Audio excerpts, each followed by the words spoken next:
Hello friends, welcome to SK to all in one. இன்னைக்கு திங்கட்கிழமை.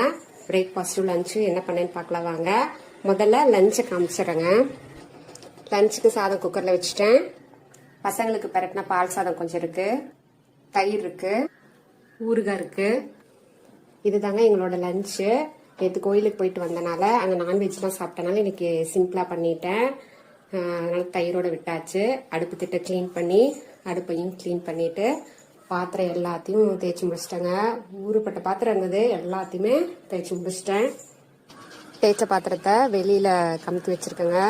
சூடு பண்ணி உள்ளே எடுத்து வச்சிடலான்னு ஒரு நடை துணி ஓடி அதையும் காய வச்சாச்சு. இது உள்ளேயும் துணி காஞ்சிட்ருக்கு.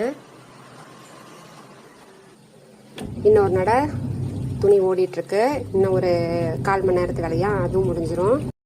இந்த குருவி, இங்கே ஒரு குருவி இருக்கு, இங்கதான் அங்க ஒரு குருவி இருக்கு. காலையில இருந்து இந்த 2 குருவியும் இங்கேயே கத்திக்கிட்டே இருக்கு, எதுக்குன்னே தெரியல. என்னோட பசங்களுக்கு பிரேக்ஃபாஸ்ட்டுக்கு நேற்று கோயில தேங்காய் பழம் தட்டை மாத்தணும் இல்லைங்க. இந்த வாழைப்பழம் இருந்தது, சுட சுட சாதத்துல வாழைப்பழம் வச்சு கொஞ்சமா நெய் விட்டு பிசைஞ்சு கொடுத்தேன், சாப்பிட்டாங்க. லஞ்சுக்கு பால் சாதம், ஸ்நாக்ஸுக்கு 2 பேத்துக்குமே முந்திரி பாதாம் பேரிச்சம்பழம் வச்சு பேக் பண்ணி ஸ்கூலுக்கு அனுப்பிச்சி விட்டேன். என்னோட பசங்களுக்கு பிரேக்ஃபாஸ்ட் லஞ்சு 50வது நாளாக கொடுத்து விட்டுருக்கேன். ஸ்கூலுக்கும் 50 நாளாக போயிட்டு இருக்காங்கன்னு இதுலேருந்து நம்ம தெரிஞ்சுக்கலாம். இந்த என்னோட ஷார்ட்ஸை ரெகுலராக பார்க்குறவங்களுக்கு தெரியும். நான் டே 1 டே 2ன்னு போட்டுட்டு என்ன பிரேக்ஃபாஸ்ட்டு லஞ்சு ஸ்நாக்ஸ் கொடுத்தேன்னு பார்த்துருப்பீங்க. இன்னமும் எனக்கு சப்போர்ட் பண்ணிக்கிட்டே இருங்க.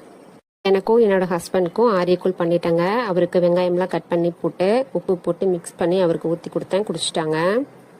எனக்கு ஸ்வீட்டாக சாப்பிட பிடிக்குங்க. அதனால் நாட்டு சக்கரை சேர்த்துட்டு கொஞ்சமாக பால் ஊற்றி மிக்ஸ் பண்ணி நான் என்னோடய பிரேக்ஃபாஸ்ட்டை குடிச்சிட்டேன். நான் எல்லா வேலையும் முடிச்சிட்டேங்க. நீங்கள் எல்லா வேலையும் முடிச்சிருப்பீங்கன்னு நினைக்கிறேன். கொஞ்சம் பர்ச்சேசிங்லாம் இருக்குங்க. காய்கறிலாம் வாங்கணும், மளிகை ஜாமானம்லாம் வாங்குற வேலை இருக்குது.